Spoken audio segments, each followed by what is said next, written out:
O incêndio do Joelma não começou em 1974.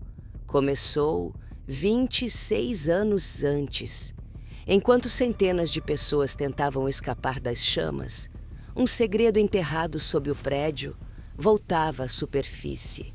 E o que os bombeiros encontraram nos escombros nunca foi explicado, porque aquilo não era só um incêndio, era um pagamento. E tem um detalhe que a perícia registrou, mas nunca conseguiu conectar. O que foi encontrado naquele poço de elevador se liga diretamente a um crime, 26 anos antes.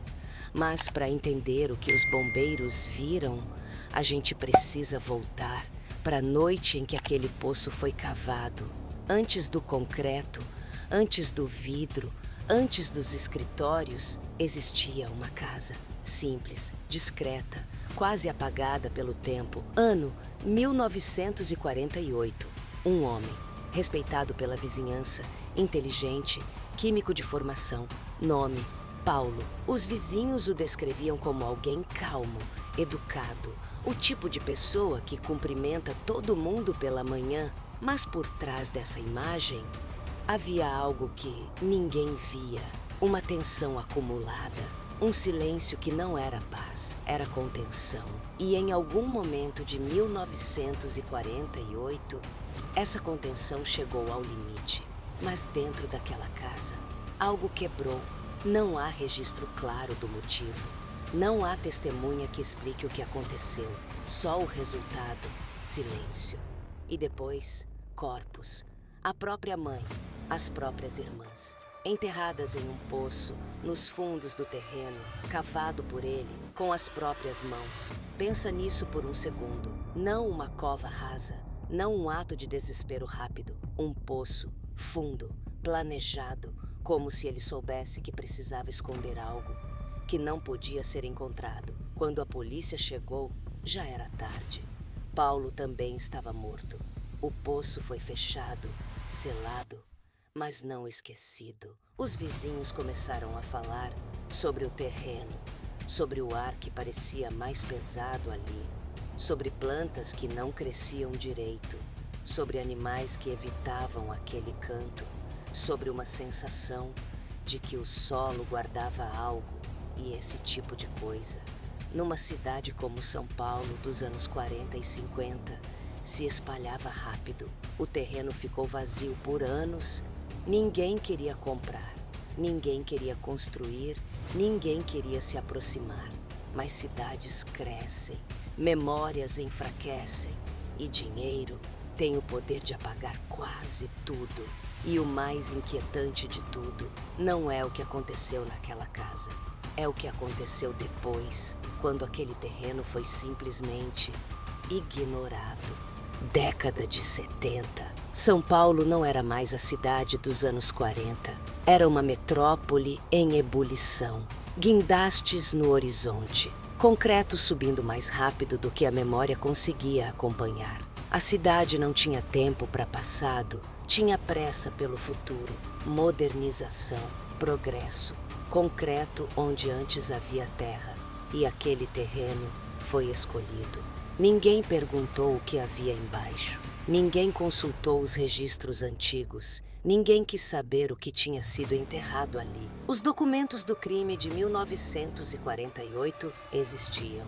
Estavam arquivados, acessíveis, mas ninguém foi atrás. E ali nasceu o edifício Joelma, um dos mais modernos de São Paulo na época. Vidro, aço, 23 andares. O nome veio da empresa que ocupava o prédio, a Crefisul, uma financeira. O Joelma era o endereço, era o símbolo, era o orgulho de quem construiu. Por fora, o futuro. Por dentro, uma armadilha. E não era uma armadilha escondida, era visível para quem quisesse ver, sem escadas de emergência externas, rotas de fuga insuficientes, materiais altamente inflamáveis em todos os andares, divisórias de madeira, carpetes sintéticos, fiação sobrecarregada. Nos anos 70, a legislação de segurança contra incêndios no Brasil era fraca quase inexistente na prática. Os fiscais passavam, assinavam e iam embora. Ninguém parava para perguntar. E se um dia esse prédio pegar fogo? Tudo parecia moderno, mas era um barril de pólvora, esperando uma fagulha. 1º de fevereiro de 1974, uma sexta-feira, verão em São Paulo, calor úmido, o tipo de dia que faz o ar parecer pesado antes mesmo do meio-dia. 8h44 da manhã. O Joelma já estava cheio. Mais de 600 pessoas distribuídas pelos 23 andares. Funcionários chegando, café sendo servido, elevadores subindo e descendo, conversas de corredor, reuniões começando. Você está no seu andar, sentado, trabalhando. Mais um dia comum. No 12º andar, um aparelho de ar-condicionado, antigo, sobrecarregado, sem manutenção adequada há meses. Naquela manhã, ele já estava funcionando há quase 1 hora, mais quente do que devia, vibrando de um jeito diferente, mas ninguém parou para ouvir. 8h45. Um som pequeno, seco, quase ninguém ouviu. Mas naquele exato segundo, o prédio inteiro já estava condenado. Uma faísca azul, rápida, silenciosa. Por um instante, nada acontece, mas dentro da máquina, o calor começa a subir. Os fios já estavam comprometidos, o isolamento gasto. Segunda faísca, mais forte, agora com cheiro, queimado. O primeiro fio cede e então o sistema inteiro falha. As chamas nascem ali, pequenas, ainda controláveis, mas ninguém percebe. O fogo encontra o que precisa: madeira, plástico, tecido. Em menos de 2 minutos, já não é um foco isolado, é um avanço. Em menos de 5, o andar inteiro começa a ceder. A fumaça sobe, e aqui está o detalhe mais cruel de toda essa história. O prédio funcionava como uma chaminé. O ar quente subia rápido, levava o fogo junto, andar por andar, sem barreira, sem controle, porque não havia nada para conter. Nenhuma porta corta-fogo, nenhum sistema de sprinklers, nenhuma saída que desse conta do que estava vindo. E você ainda está tentando entender o que está acontecendo. Agora todos percebem, mas já é tarde. A fumaça invade os corredores. Você tosse, a visão desaparece. A fumaça de incêndio não é como a fumaça de uma fogueira. É densa, é negra, é tóxica. Em segundos ela tira a orientação. Em minutos, tira a consciência. Elevadores param. Alguns travam entre andares, outros descem e não voltam. Escadas estreitas, insuficientes, tomadas pela fumaça. E aqui entra um detalhe que poucos sabem. No Joelma, as escadas não tinham pressurização. Isso significa que a fumaça entrava livre, subia junto com quem tentava descer. Você tenta subir, lá em cima. O telhado, talvez um helicóptero, mas o calor é intenso demais. Os pilotos tentavam. Alguns chegaram a pousar por segundos, mas o vento quente e a fumaça tornavam qualquer aproximação quase impossível. Você olha para baixo, 23 andares, e então o desespero toma conta.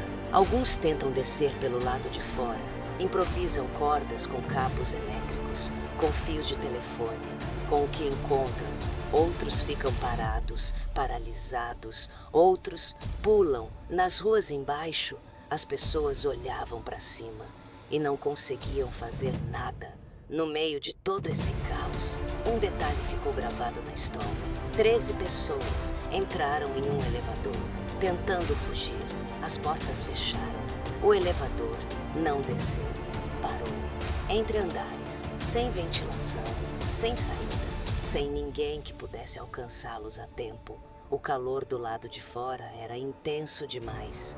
As equipes de resgate sabiam que eles estavam lá, mas não conseguiam chegar. Quando o incêndio terminou, os corpos estavam lá, juntos. O mais perturbador nunca foram identificados. 13 pessoas, sem nome, sem história, sem alguém que as reconhecesse, foram enterradas lado a lado no cemitério da Consolação. Uma vala comum, sem lápide individual, sem família que fosse até lá. E até hoje, há relatos de pessoas que visitam aquele local, jogam água sobre as campas e dizem ouvir suspiros. Quando a fumaça baixou, os números começaram a aparecer. Mais de 100 vítimas fatais, outras centenas com queimaduras graves, muitos com sequelas permanentes nos pulmões. São Paulo parou, o Brasil parou. Imagens do Joelma em chamas foram transmitidas ao vivo. Era algo que o país nunca tinha visto daquela forma. Um prédio moderno, no coração da maior cidade do Brasil, em colapso. E a pergunta que todo mundo fazia, como isso foi possível? Oficialmente, foi um acidente elétrico, falta de manutenção, erro estrutural, negligência humana. E tecnicamente, isso é verdade. Nos meses seguintes, investigações apontaram falhas em série. O ar-condicionado sem manutenção, a fiação sobrecarregada, os materiais inflamáveis espalhados por todo o prédio, a ausência de sistemas básicos de segurança. O Joelma não estava sozinho nisso. Vários prédios de São Paulo da mesma época tinham os mesmos problemas. O incêndio do Joelma mudou isso. Novas leis surgiram. O Corpo de Bombeiros ganhou mais poder de fiscalização. A segurança contra incêndios no Brasil nunca mais foi a mesma. Mas será que isso explica tudo? O terreno com um histórico de morte desde 1948, os relatos ignorados por décadas, o prédio construído sem nenhuma cautela, as 13 pessoas presas, sem identidade, sem nome, sem explicação. Coincidência ou consequência? O erro começou em 1974 ou décadas antes, quando aquele poço foi fechado, mas nunca realmente esquecido. Hoje, o prédio ainda existe, com outro nome, outra aparência, outra fachada, mas o solo continua o mesmo, as mesmas camadas de terra, o mesmo endereço, o mesmo lugar. E talvez nunca tenha esquecido. Agora me diz, você pisaria ali sabendo o que está enterrado embaixo? Comenta aqui embaixo. Foi só um erro humano? Ou tinha algo errado naquele lugar desde o começo? E se você chegou até aqui, se inscreve, porque o próximo arquivo vai ainda mais fundo.